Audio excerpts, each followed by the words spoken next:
Assalamu alaikum and welcome to Perspective. We'll be talking about the post-Trump era, and of course whether we talk about the Russia and Ukraine war, whether we talk about China and US relations.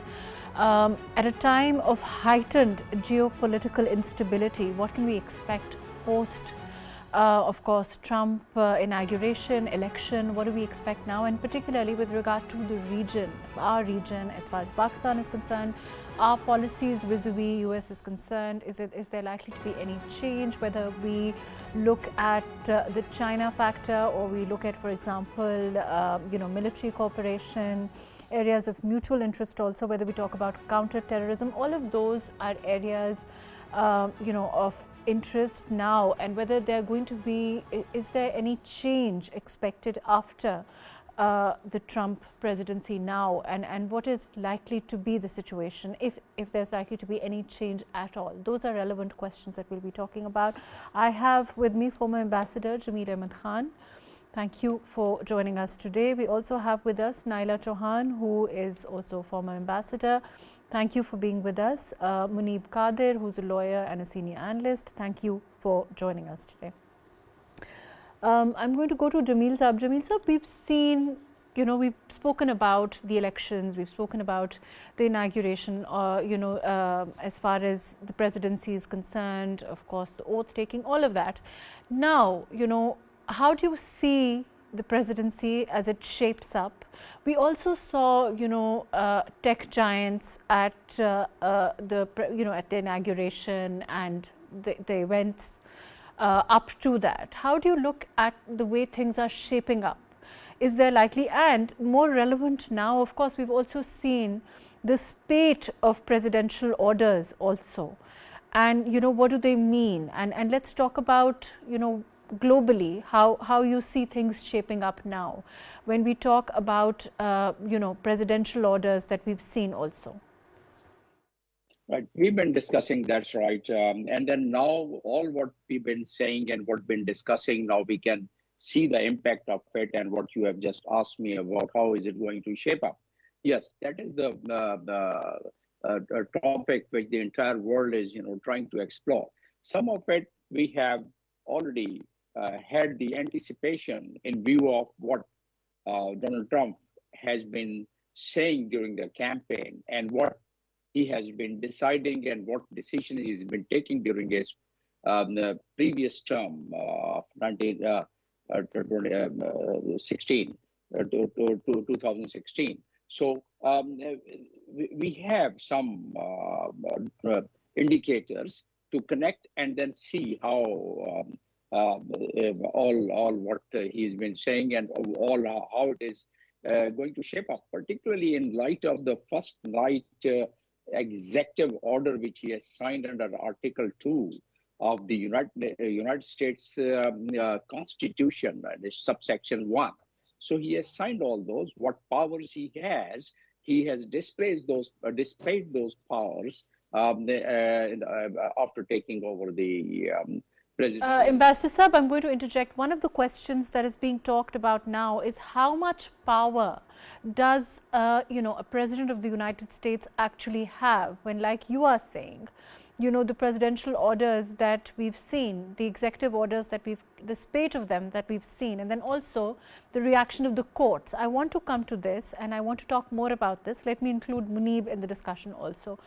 Munib, as a lawyer, do you think that, in this part of the world, in our part of the world, perhaps, it is more common than we see in the US, but do you think that there is now, we've also seen Trump say clearly that perhaps, a battle between, a legal battle seems to be on hand. How are you looking at those things when we look at the executive orders, when we look at the role of the US courts also at this time? Interestingly, a lot of the top judiciary in the US, they were handpicked by Trump himself. I mean, judges like Brett Kavanaugh. And that's why we saw judgments like the overturning of Roe versus Wade, for instance. So I don't think that there's going to be much of a clash. That's a president's prerogative to pass executive orders. But, the speed at which Donald Trump is doing that, and on such varied topics, be that gender politics, as it is called, or immigration, or climate change. And everybody knows that Donald Trump is a big climate change denier. So on very topics, he has hurriedly passed presidential orders and executive orders. And what we're seeing, you just talked about, what kinds of powers does the president enjoy? I mean, he's powerful enough to relieve the 6th January Capitol attack insurrectionists of any liability. And that's what he's done by virtue of yet another executive order, pardoned them all, and termed the insurrection attempt on 6th January 2021 as just minor incidents. So what agenda he is now going to pursue is going to be very much in line with what he did in his first administration as well. As regards his foreign policy, he's very much the same in that he wants to cut US's contribution to NATO, has backed out of the WHO, wants to impose trade tariffs on Canada and the European Union, and doesn't really believe in much of a global of a globalist agenda. It's more of an isolationist agenda as far as foreign trade is concerned. So I think that we are going to see glimpses of exactly what we saw during his first administration. And I think that a lot of his administration, they're ideologically so aligned with what he represents and what he stands for, that I don't think that there's going to be much of an obstacle in him pursuing this agenda. Let me go to Naela, and then on that note, Naela, I don't know if you heard Munib, but he's saying that there seems to be little chance of much conflict as far as Donald Trump and his overall, the US, whether we look at the judiciary or whether we look at the executive overall and the courts, there seems little chance that there will be any kind of opposition. Do you agree with that? And secondly, another question, the way that the speed at which that we've seen these executive orders come in, what was the need to be so quick? Is it because he wants to set a tone for the future? That he wants, of course, we've seen a lot of hyperbole, we've seen a lot of stuff that has been said by Donald Trump on the fact that he wants things quickly. We know that he is also not necessarily going to follow the traditional route, and is that more of that going to come out in the coming months? Yes, thank you so much for inviting me to your program. Excuse me.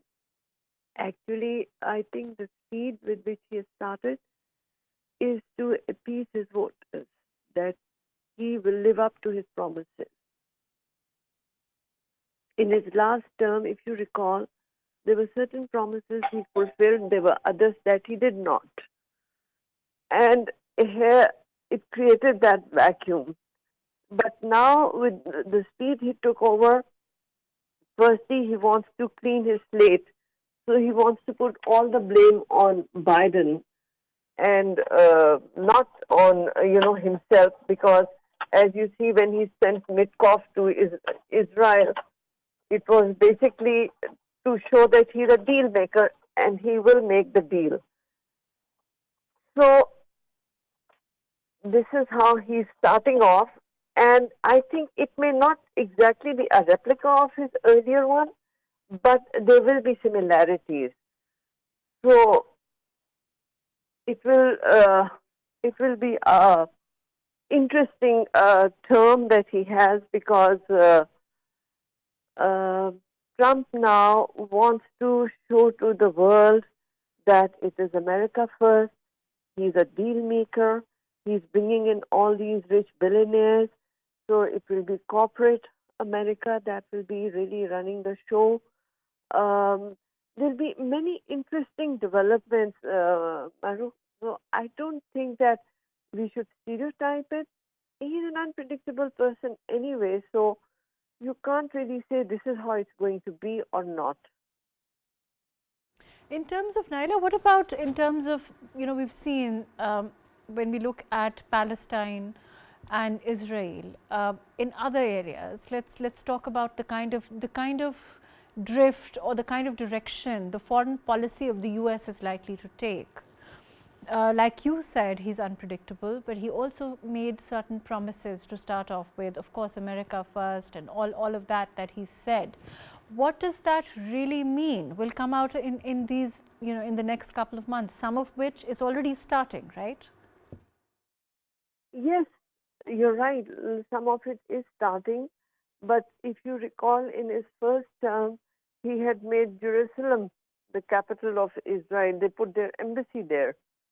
While this time he made promises to Muslim Arabs also, American voters of Arab origin, assuring them that he will end the war, he will bring peace. But Palestine, the Palestinians are still not sure what will be the cost of that peace. Right. Let me come back to you, Naela. I think there's a problem with audio. Ambassador Saab, the same question to you. As far as the foreign policy is concerned, as far as the direction of the foreign policy is concerned, whether we look at China, whether we look at Russia and Ukraine, the situation there, what kind of a shape, what kind of do you see immediate things happening? Do you think that events are going to happen that are going to have an immediate effect on these these places in the world and the way things are at this time, whether we look at again Russia and Ukraine or, for example, China? No, it would have about three dimensions, but let me go through the first one, Gaza and the Middle East, basically. And then the second dimension is the containment of China. And third dimension of the topmost foreign policy of the United States these days is the Ukraine. So first thing first, because we are mostly impacted and affected by the Middle Eastern situation. So let me touch upon that first. I will just quote here the speech which Donald Trump has delivered on 25th, just about 2 days ago, one day. And in that he says, and it's really quite concerning, that relocating of over 1 million Palestinians to Jordan or Egypt, and he has asked for some allocation of the area for them. And I would like to remind your viewer that the same kind of requirement was given initially during Joe Biden time, but that was not made as public like a speech of a president. It was just behind the door, or it's a track to diplomacy that they asked Sinai Desert from Egypt to settle the Palestinians, relocate them and settle them there. But at that time, Egypt was reluctant, and this time, let's see what way Egypt is going to agree and what way Jordan, because these two countries have been pointed out in the speech of the 25th, just about 2 days ago. And he's also asking the same speech with the same length and breadth of his. He said that the Arab nations are required to build the housing, and it's a regional problem of the Palestinian Gaza. So he wants that expenses, which is about 50 billion, by the way, dollars of expenditure, which is it's going to take, and more than 1 decade it's going to take to reconstruct or rehabilitate about 80% of the buildings, which is not even livable. And he also describes Gaza as a real mess. And I'll also draw the attention of your viewer that during last term, in violation of the Security Council resolution, he had recognized the Golan Heights as the sovereign territory of Israel. And my colleague Naila has already mentioned about the shifting of the capital. Again, that is not only against the Security Council resolutions violation, but it is also totally against the OIC Charter. And OIC Charter, in the very preamble of para 16 of the OIC Charter, it supports the struggle of the Palestinian people, and it opposes the occupation of Israel, and it emphasizes to empower Palestinian to the right of self-determination and establish sovereign state with Al-Quds al-Sharif as its capital. So that is violated. Talk about Ambassador. When we talk about this, let me go to Muneeb. Muneeb, I think Ambassador is very sufficiently sort of summed up where and how Donald Trump seems to be deviating from what is the normal procedure, and the speed, of course. But what about those voters? Initially, of course, he said that he would end this war during the first week of his presidency. Then he also, the vote bank of those Muslim voters, of Muslim origin, who voted for him. It seems to have been, it's going to be a rather rude kind of awakening for that vote bank, no? Absolutely, but at least I could see it coming already. I understood that that was his campaign in which he was trying to woo the, Muslim voters and wanted to keep them on his side. And he kept on saying that he would end all the wars, not just in Israel. I mean, not just between Israel and Gaza, but also between Russia and Ukraine. And a lot of people thought that, he lived up to his promise with the recent so-called ceasefire between Israel and Hamas. But then, today what he's said, practically, I mean, that goes completely against the spirit of what a ceasefire is all about. And a ceasefire is where you and I'm saying between Israel and civilians of Gaza, actually, where you enter into a framework collectively on equal terms. I think that this so-called ceasefire was really, Trump and all those who exercise and wield the greatest power in the international stage having imposed their own terms on the ordinary people of Gaza. And so Trump has just, announced that he intends to clean Gaza up. And when he says clean Gaza up, he's talking about resettling Gaza civilians elsewhere in Jordan and in Egypt. And might I add that according to the Fourth Geneva Convention, forcible transfer of populations counts as a war crime. So I don't know how he can say that so casually, because displacing civilians and expressing your intention that you intend never ever to let them return back to their lands or whatever little is left of them. I think that just highlights that Trump is a hardliner pro-Israeli, and he has never made any secret of it, because the person that he's just appointed as ambassador to Israel, that person does not even recognize Palestine at all. So there you go. And during his last administration, as my co-panelists have also pointed out, he announced Jerusalem as the Israeli capital. So his is a very hardline approach, and he has never made any secret of being extremely pro-Israel in his stance. Now, would that fall in line with the right side of international law? That's anybody's guess. So there you have it. Even, whether it falls in the right side of international law, we know that, as we've been talking about the unpredictable nature that Donald Trump is known for, and is, that's who he is, or what he's shown himself to be in his previous presidency also. But the fact that, things like, for example, climate change and his, let me go to Naela on this. Naela, as far as, for example, climate change is concerned, and the way that, the denial of its effects, and, of course, the way that countries like, for example, Pakistan also, less than 1% emitters of fossil fuel, the way that we continue to suffer, the way that, we've seen weather patterns, we've seen, overall the effects of climate change, the way that they are happening all over the world. With a person like Trump, this is, something one can say nothing short of disaster when we look at particularly this issue, no? Well, it will be very challenging for the world, because if you have been following COP29 also, climate justice, the fund, I don't think USA is going to contribute to it. They have sent their delegation to participate, but it was a low-level delegation in COP29. Can you hear me?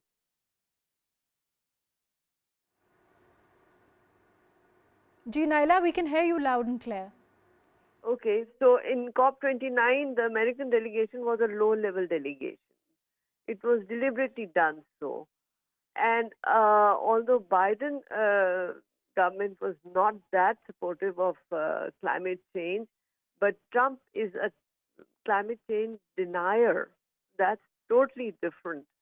Saying And yes. if USA pulls out of COP29, I mean the next COP, which will be COP30, the world will suffer, especially the small Pacific Island countries where now USA is in trying to invest to counter China. Uh, they will be suffering if USA pulls out of this climate change dialogue. Similarly, as you said, Pakistan, with minimal carbon emission, is one of the largest victims of climate change. I think we rate around fifth in the world suffering from climate change, and we do not have wherewithal to manage such a large population, displacement, suffering due to, they're called climate refugees, climate change refugees. We won't be able to deal with that. So there will be a lot of, complications in the coming times as far as climate change is concerned. Right. Let me go to Ambassador. I'll come back to you, Ambassador.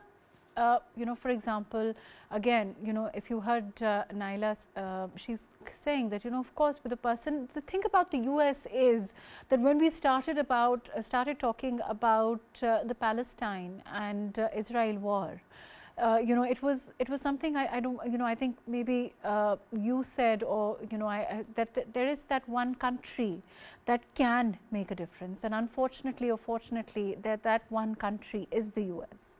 And that's not just about, and I hope I'm not taking a simplistic view here, but it's not just about Palestine and Gaza. It's about a host of other issues where a country like the US, or a country that is the US, can and has the potential to make that huge difference.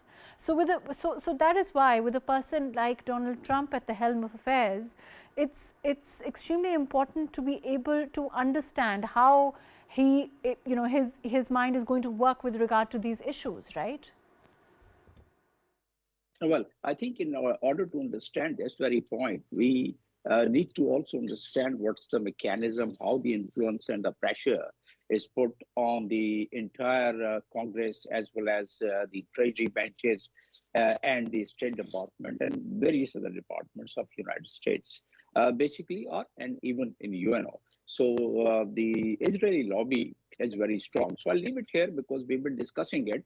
But let me attempt to respond to your question. Basically, yes, United States is the only power which matters in terms of Israel, and it's the only power which supports Israel, besides many other. But this is the only superpower, I would say, which supports Israel, without which Israel cannot stand on its feet, and without which Israel cannot really violate all the international laws. Israel cannot annex West Bank. Israel cannot unilaterally declare Jerusalem as the capital. So Israel cannot really flout with the International Criminal Court and with the warrants of the International Criminal Court. Israel cannot really flout with the Security Council resolution, which was passed as a result of 1967 war, 6 Days War, 1973 war, 1982 war, 2006 Lebanon war, 2023 Gaza war. All these, there are six. Last one, Gaza. There are six United Nations Security Council resolution. Israel didn't really bother about it. So these are sufficient argument to say that all these the warships which is deployed in the Mediterranean Sea and at the Red Sea in support of Israel are there, and it is sufficient to say that the United States has supplied 8,500 tons of the explosive and arms and ammunition, which is against the United States' own constitution, that those weapons cannot be used by the recipient country to kill the civilians, innocent civilians. So what are we talking about? And then Oslo Accord, as Donald Trump has just day before yesterday said that there should be one state theory. The ambassador who has been, who is going to now become the ambassador of the United States to Israel, You heard my colleague, Ambassador Chohan, that he doesn't believe in two-state theory. So therefore, this Oslo Accord which was signed on the 13th September 1993 between Clinton and the Israel PM Rabin and Arafat, that seems that and that, by the way, this Oslo Accord has been ratified by the United Nations. But again, they are going to just throw it in the dustbin. They are this times it appears that they are in a mood, and then Donald Trump is not the same president which it was in the 2016. This time he has come with the power of lower house and upper house, all the powers he has. He has more experience of running a government. He has more experience to really make sure that the opposition We and the expect him, bureaucracy. therefore, to be more aggressive, perhaps, if that's the right word to use. Let me go to Muneeb on this. Muneeb, let's talk about China. Let's talk about the US and China, and later of how that can affect Pakistan also, and the fact that, of course, we are a close ally of China overall. How do you see things shaping up with regard to the US policy? We've also, of course, seen a lot of announcements with regard to that by Donald Trump. Yes, so international media is replete with reports that perhaps Trump 2.0 is going to be more lenient on China, will go easier on China, softer on China, because we've heard that and it's been announced, it's out there in the media, that Donald Trump had a very cordial phone conversation with Xi Jinping, the Chinese president. And among the matters that were discussed between them, one of the most controversial recently has been the TikTok app, which Donald Trump has wanted to put a ban on, and then through an executive order that ban has been stayed for a while. But the Western world at large, and it's not just United States of America, the Western world has been very skeptical about China and its aims. I've just mentioned TikTok. They see that as a tool at the behest of at the disposal of the Chinese regime, through which they can keep tabs on their international rivals. And even in the United Kingdom, they were going to enter into a 5G contract with Huawei. But then again, they came up with this stance that this is going to be used as a spying tool by the Chinese authorities. So there is an element of distrust. Actually, not an element. Distrust is exactly what defines, the relationship between the West and China. And perhaps it's because China is an emerging power. And that is something that does not accord well with the Western world and the kind of hegemony that they enjoyed on the international plane. So I think that just as many of my co-panelists have pointed out that, Trump is unpredictable. He might say one thing at a time and then say quite the opposite at another given time. So I think that there is going to be a lot of friction and tension between Trump and the Chinese administration, and more so, recently a report has been brought out in the public, according to which the American administration, actually the Biden administration, had come to the conclusion that there was, according to them, credible evidence that COVID pandemic had spread due to a Wuhan lab leak. And I think that Trump is going to capitalize on that as well, because he used to always call it the Chinese pandemic, when he was the president previously. So I don't think that, things are going to get any better between China and Trump. I think that aggressive rhetoric from both the sides, it's only going to multiply. Fair enough. Naila, can you hear me? Can you hear me? Ji, I hear you. Naila, let's talk closer to home, and how things are. We've had a lot of talk about Donald Trump and whether there can be an effect, or whether we can expect some kind of an intervention in our domestic politics. I don't particularly want to focus about that, because it's already been talked about enough. We know that a lot of that was just has been rumor mongering, and we've seen a lot of that is just one can say propaganda. But overall, in terms of US tilt that we've seen, even with Biden administration, as far as, for example, India is concerned, do you expect that to continue? Well, to be honest, Mahrukh, if you look at Mr. Donald Trump's strategy, as I said, they're business people. If they see any business benefit from something, they will do it. If they don't, they will not bother. I don't think Pakistan or its domestic politics are of any significance to Mr. Donald Trump or his businesses. So it is unlikely that he will take out time to worry about it. He might have made promises to certain,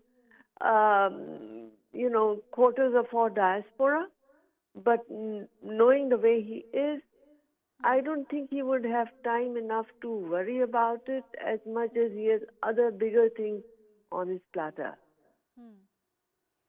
But okay, fair enough. I mean, in terms of the domestic politics, right? But as far as his U.S. and its policy, as far as India is concerned, and of course, the potential, like you said, that they see in India, and business relations and all of that. So you expect that that is likely to continue. We also saw, of course, notable Indians at the inauguration also, and overall that relationship. Do you expect that to continue? Well, I think we should have, a more prudent approach towards how the new systems are evolving. If you see, Mr. Modi was not invited to the inaugural ceremony. That itself is a statement. Jaishankar represented India, not Mr. Modi. That should be seen in its right context, although Indian media is covering it up and, they're trying to create a fluff around it. But I don't think that Mr. Trump is that worried because earlier on they were trying to build up India against China. But Mr. Trump's anti-China is more on tariffs and trade rather than using India or Quad. So I don't know how relevant Quad would be in his scheme of things. Okay, fair enough. Ambassador, do you agree with what Naela is saying? She's saying that it doesn't, and of course, she's very rightly pointed out the omission of someone like President Modi from the inauguration, and the fact that it has to be seen in the right context to quote her. How do you look at it? But the bigger question is that how many head of states or head of government have participated? If we take a look at that, perhaps we'll get the answer. Not very many, perhaps one or two. But then even their foreign minister, the external minister, who participated in that, so that by itself is significant. But we're talking about the Quads, and we're talking about the India. India and United States have already there were 7 different agreements among them, and the chiefly it's the defense cooperation agreement in which they have even extended them with the facility of their Gujarat base, naval base, and there are a lot of activities from that base. So I'll just leave that there by just building my argument that yes, they have signed agreement, and it's a strategic relation with India in the context of China containment. And to what extent that context Donald Trump would like to weaken, I doubt it, because the moment their Secretary of State, which is the Foreign Minister of the United States, Secretary of State Rubio, after taking over, after being ratified by the Congress, the first meeting he held was that of Quads. So that shows the significance, and that speaks the mind of Donald Trump and the government and the United States, that they do attach significance to this China containment, and therefore Quad. And then next meeting, what I'm expecting in coming few days is AUKUS meeting. So this would remain, to my understanding and to my analysis, this would remain as one of the topmost policies of United States and also the Middle East. So we are affected. The Pakistan is affected by both of it. The Middle East policy of the foreign policy, as well as Do you think that China when containment. you say that, Ambassador, when you say that Pakistan is affected, What kind of changes do you anticipate? Let's be a little specific with regard to, particularly as far as, both the Quad and China also, and overall this relationship. Now, here are the bullet points. Now, if the United States further become aggressive in implementing the containment of China, because in the diplomacy, basically it's the consistency and continuity. I can see that the United States is going to continue with their policy, and the consistency it will maintain. But how aggressive they are going to be in this context, that we will see it in coming few weeks, I would say. But then Pakistan would start having a little more pressure in that case uh, to avoid some of the facilities extended to China, which in terms of giving the access to the Gawada. And I think Okay. if I leave it here, that would be better, because Right. there are Fair so enough. many things. Gawada access would give China an advantage from about 14,000 kilometers, and it would reduce to 5,000 road kilometers, and it would reduce from 2 months to only 7 days distance. So that is, and then it would save them from OCAS deployment and the deployment of the other allied countries of the United States. So if I Right. leave it Fair enough. here, we will Right. I understand that. understand. I understand, Ambassador.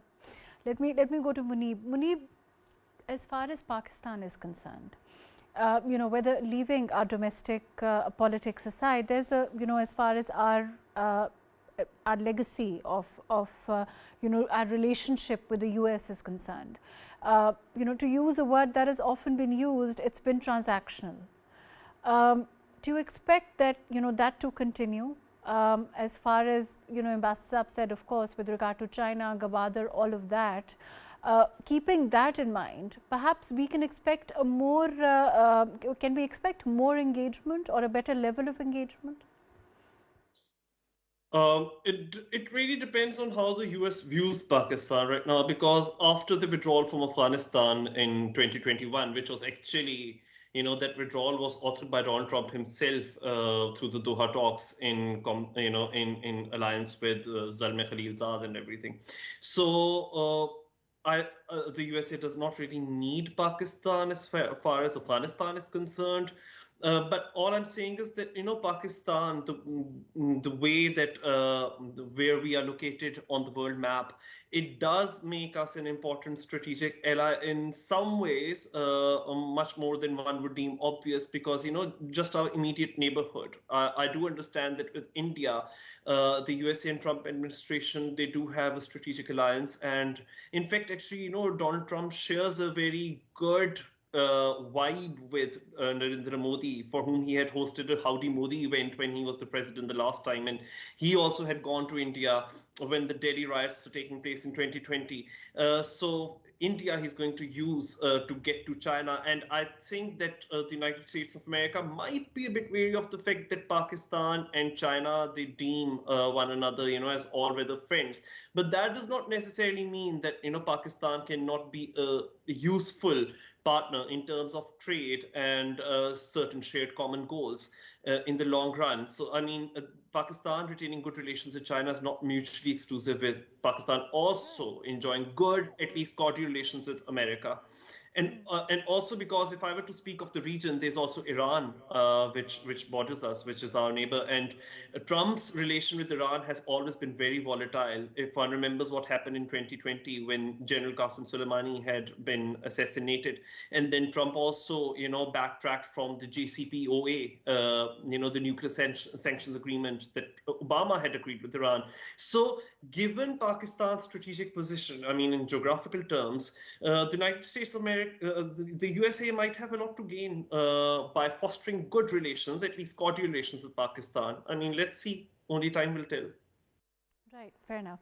Naela, I'd like your quick comments. We're running out of time, but overall, on what you expect with regard to the US and Pakistan engagement, in the next couple of months.